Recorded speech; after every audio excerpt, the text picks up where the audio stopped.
Walking around Portland today, it's hard to imagine that this was once one of the world's most dangerous ports. But right below these very streets lies a vast network of catacombs and tunnels once employed in the city's notorious Shanghai trade. Between 1850 and 1940, ship captains from around the world put it into Portland desperate for fresh crews. A handful of crooked middlemen serviced this need by finding unsuspecting victims, loggers, ranchers, sheep herders, frequenting local dens of vice. They'd get them drunk, maybe slip them a knockout drop of some kind, cart them through the tunnels, out to the waterfront, where they'd sell them to captains for $50 a head. You could literally be minding your own business one moment and the next find yourself on board a ship bound for China, not to return for 3 to 6 years.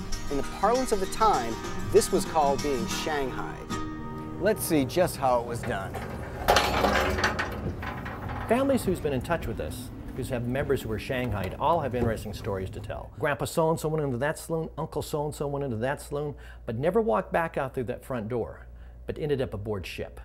You see, if they were standing at the wrong place at the right time in that saloon, and this was not at the bar, this was away from the bar, first thing the bartender did, he pressed a buzzer warning 2 people stationed here to get ready. Then he pulled the lever.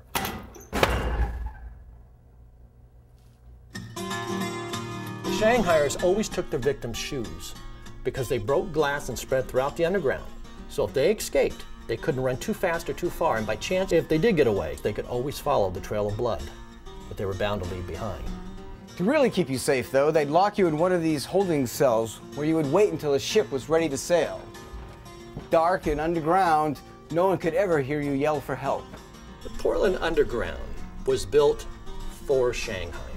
The city initially claimed it was for legitimate commerce, so goods could be delivered directly from the waterfront into the basements of buildings, but eventually what developed was this deliberate network used primarily for Shanghai.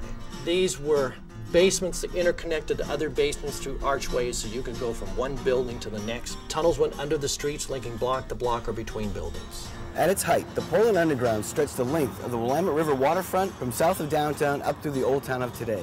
It covered an area of 5 square miles and was responsible for the disappearance of 1,500 people a year. What a lot of people don't know is that women as well ended up down in the tunnels. They might be walking alone at night and then grabbed and dragged underground. They were shipped to other cities, sold into white slavery, and unlike the men, never heard from again. Not surprisingly, the Shanghai Underground has developed a reputation for some rather spooky occurrences. In fact, the Northwest Paranormal Investigation Group claims this to be the most haunted spot in all the West Coast. It is very difficult to explain some of the things that happen in the Portland Undergrounds. Sometimes people feel a hand on the back of their neck, and when they turn around, there's no one there. Women in Victorian gowns have been sighted in the underground. Sometimes people even see more than 10 people wearing sailor uniforms in the underground.